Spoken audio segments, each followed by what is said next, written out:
YouTube, Quinn Wade, coming to y'all with some basketball analysis on Analysis Playground on YouTube. We're going to talk about Kenny Atkinson becoming the head coach for the Cleveland Cavaliers. I was a little shocked by this because Kenny Atkinson hasn't really had the best reputation the last couple years. Obviously, when he lost his job in Brooklyn, and he seemed like he had an attitude. It seemed like he didn't take it well. He felt like they put him in a situation where he couldn't succeed or couldn't overachieve, and they kind of quit up on him. And the team has have retooled a little bit, and they just fired their other coach, and Steve Nash. That's why I usually tell people not to be a coach, because it's the one that always gets you as a scapegoat. You always feel like you're doing what you're supposed to do. You're even if you're overachieving, they're still willing to fire you just for a better fit, just for another BS type of reason, to do it. And I feel like Kenny Atkinson was one of those guys where he met all the requirements. He did what he was supposed to do. He was stern. He tried hard. He tried to mix it up. He tried new things. He helped them get to places they didn't do or be at in a while. And they still said, we got to let you go. We got to cut you, because we feel like we can get something better. We feel like we can put ourselves in the market for an upgrade. And it never really materialized to anything, or never happened. If anything, they started with a new, fresh coach in Steve Nash, who had no real coaching experience compared to Kenny Atkinson, who already led them to the playoffs the year prior. So it never really makes sense, because a lot of people are even asked, like, what's the criteria to be a great coach? Because even if we meet, the expectations, then they find out we had higher expectations that wasn't even realistic for it to be met. And I feel like that's something that Kenny Atkinson got caught up into, and even JB Bickerstaff. I feel like nobody really seen the Cleveland Cavaliers winning a championship. Nobody seen them really beating the Celtics. Even if they was fully healthy, the series might be more competitive. But when you look at the matchup, the Celtics match up well against the Cavaliers like they do against many teams. And you will say we competed against them. We made it interesting, and we tried hard, and we developed into a great team. Garland looks better. Mobley looks better. They made some better moves to, drop some talent around his roster, and they're deep, but you don't expect them to make that leap yet, because they just are still figuring it out, and Bickerstaff was one of those guys where I looked at it like, if they're going to give him the extension, they're going to make him the head coach. It's basically like putting him in a position to be replaced, because that's basically what they did now. And I said that when that move was made, I don't see him being their championship coach. I don't see him being their long-term coach, not because it's him. It's just how this coaching search thing goes. It's like they're always quick to get rid of them. They're always not willing to put up with these coaches. They're just quick to let them go and just replace them, and just to be in the same situation, years later, or exact situation in general.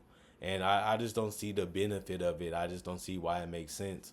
And that's what is going to make it seem like I'm a sourpuss about this. But it's the truth. Like, should I be happy that they replaced J.B. Bickerstaff with Kenny Atkinson when development is not really needed? A lot of these guys have already been all-stars. A lot of these guys have played, on the big stage. This is a team that made the playoffs multiple years in a row, without having, a Hall of Famer really, or a superstar outside of Donovan Mitchell. They just have quality role players, guys that know what to do, and they excel in those roles. And Kenny Atkinson does do a great job of coaching and setting guys up to succeed, and putting guys like role players where they need to be. But I still don't see this team winning a championship right now based on currently construction of the roster. And I would say Kenny Atkinson would be the first person to be blamed if something don't go as somebody with high expectation will want it to go. And even if they don't, they're going to say, what's the reasoning? And the reason it would be the first one to go would be the coach. So it's really something that the NBA really made a trend of, and the NBA really has a bad habit of, and something that's not going to be liked by most people, because you see the same coaches being told they're not good enough, and then you see them taking another spot on another roster and said, this coach wasn't good enough for your team. How did they already get hired so fast? Which means they're a good enough coach to be a head coach, but they're just not for your team. Is they just wearing out their welcome, or you just don't want to put up with them, or you just feel like they have too much of a presence or opinion in the organization? Because it got to be something why these coaches are always getting fired and rehired. and nobody really takes it as a bad thing anymore. We're expecting the coaches to be fired after the playoffs, even if they made the playoffs, even if they made a deep run. Some of them coaches still got let go, and it just becomes a carnival, and it just becomes a case where it really doesn't make much sense. So I'm basically telling the Cavaliers fans, brace yourself, because Kenny Atkinson is not really going to be that much different than JB. Y'all might win a little bit more games because his coaching and his ability to get a lot out of the roster, and his ability to have attention to detail, and his ability to be more stern. But you can do the same thing with JB, long term wise, because I don't see the team as a championship contender yet. Because you have to beat the teams in the East, and you have to be able to beat the teams in the West, and you have to be able to stay healthy 4 rounds for you to be able to do that at the highest level. And I just don't see this roster being able to do that right now.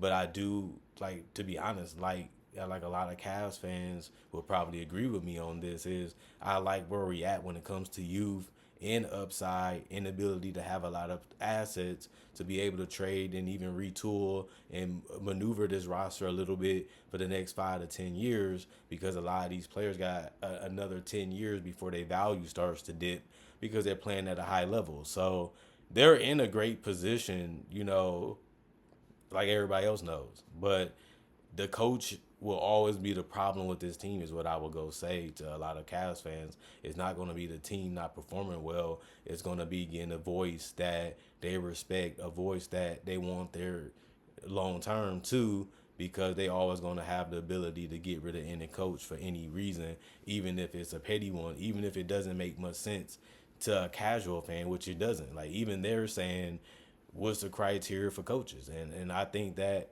this hiring is a goofy, silly way of saying I don't think Kenny Atkinson going to be here 3 years later because of this or that or this or that. And even if it's a reason that even we will laugh at, which we usually do the last 3 to 4 years, even Steve Nash kind of was like, it's just like collecting another check, because I knew I wasn't going to be here that long, because I gave these team exactly what they wanted, exactly what they thought. I even had to change what I was doing as a coach just to appease the players. And then Kevin Durant still leaves anyway, and then he gets fired anyway, even though the roster was changing. And then they go back to a decent coach that just says, I'm gonna simplify the offense, I'm gonna simplify the defense, and make things easier to do. Like, ain't that the purpose of you already being an elite level athlete, or a team that's already high with a bunch of guys that fits in all around the court? And Cleveland is one of those teams where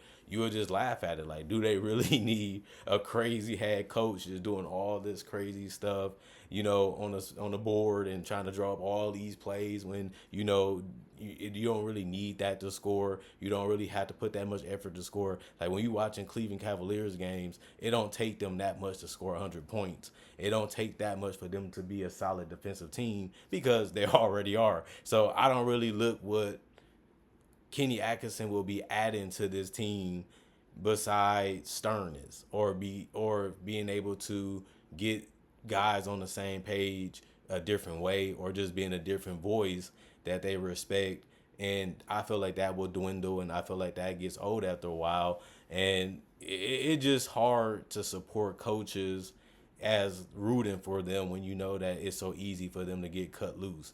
And that's my whole point. Like, it's bigger than Kenny Atkinson. It's bigger than what he can bring to the table. It's bigger than what he can and he can't do to better this team. Is how long can they put up with you, and how long you can put up with them.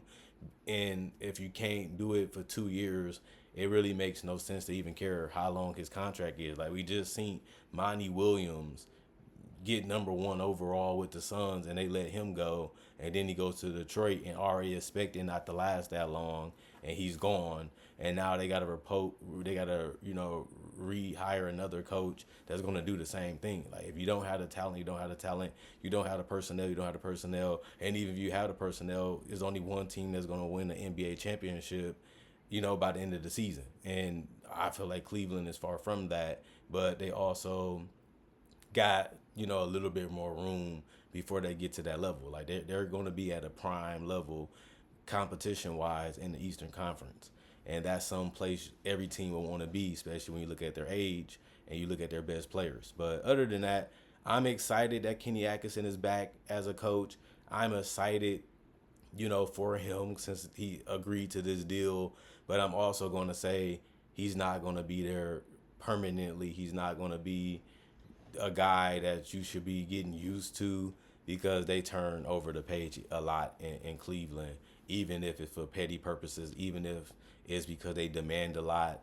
If you can't meet their demands, they easy to let you go in Cleveland, and it's nothing that's new. This isn't going to be breaking news that everybody want to hear because it's hard to get excited about it because JB Bickerstaff was a guy that people thought would be there, and he makes it, and then you realize there's nothing better that he could have did or nothing right he could have did because he wasn't beating the Celtics.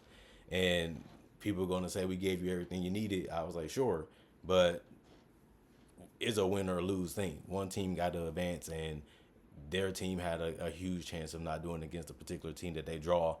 And now it's about, what can we do next season? Well, eventually all good things come to an end. And like I said, Kenny Atkinson already went through it in the East, and I don't really see no excitement in this outside of it's good to see him back, and it's good to see him in a position where he can make a little bit of a difference. But overall, I just don't see them as a championship team. So he'll be disappointed, or he'll already see it coming within 2 to 3 years if he get let go.